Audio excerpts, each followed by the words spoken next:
எல்லாருக்கும் வணக்கம்.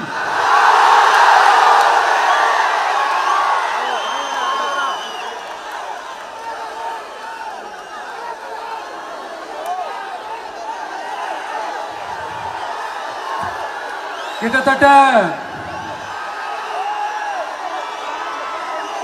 910 நாட்களுக்கு மேல உங்க மண்ணுக்காக போராடிட்டு இருக்கீங்க.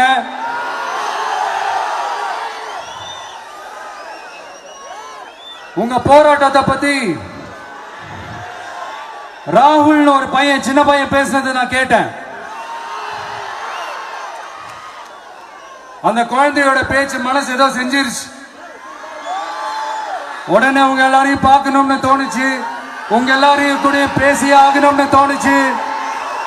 உங்க எல்லாரும் கூட நான் நிப்பேன், தொடர்ந்து நிப்பேன் சொல்லணும்னு தோணுச்சு.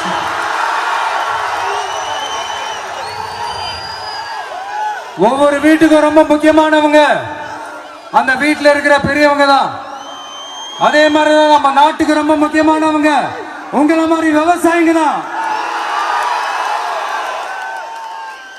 அதனால உங்களை மாதிரி விவசாயிகளோட காலடி மண்ணை தொட்டு கும்பிட்டு தான்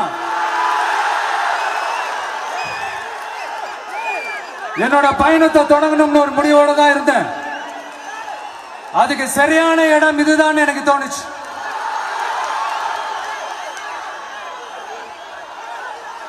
என்ன, உங்க வீட்டில் இருக்கிற ஒரு மகனா என்னோட கள அரசியல் பயணம் உங்களோட ஆசீர்வாதத்தோட இங்கிருந்து தான் தொடங்குது. சரி, அதை விடுவோம். நம்மளுடைய முதல் மாநில மாநாட்டில் நம்ம கட்சியினுடைய கொள்கையை பத்தி நான் எடுத்து சொன்னேன்.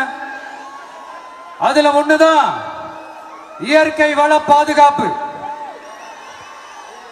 சூழலியல் மற்றும் காலநிலை நெருக்கடியை எதிர்கொள்ளக்கூடிய, இயற்கைக்கு ஊறு விளைவிக்காத பகுதிசார் மாநில வளர்ச்சி பரவலாக்கம். இதான் நாம் அறிவிச்ச அந்த கொள்கை. இதான் நான் இங்க சொல்றதுக்கு காரணம் ஓட்டு அரசியலுக்காக இல்ல.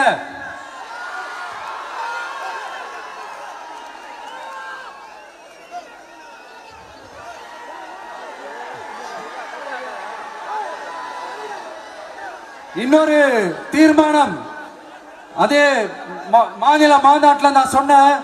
அது விவசாய நிலங்கள் பாதுகாப்பு கொள்கை தீர்மானம். அதுல காஞ்சிபுரம் மாவட்டம் பரந்தூரில்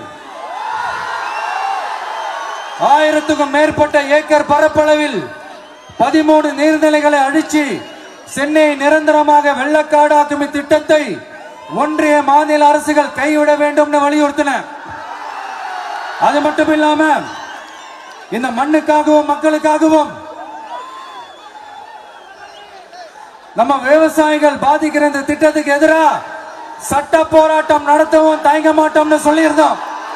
அதை இங்க உங்க முன்னாடி ரொம்ப ஸ்ட்ராங்கா வலியுறுத்துறேன். இந்த பிரச்சனையில நான் உங்களோட உறுதியா நிற்பேன்.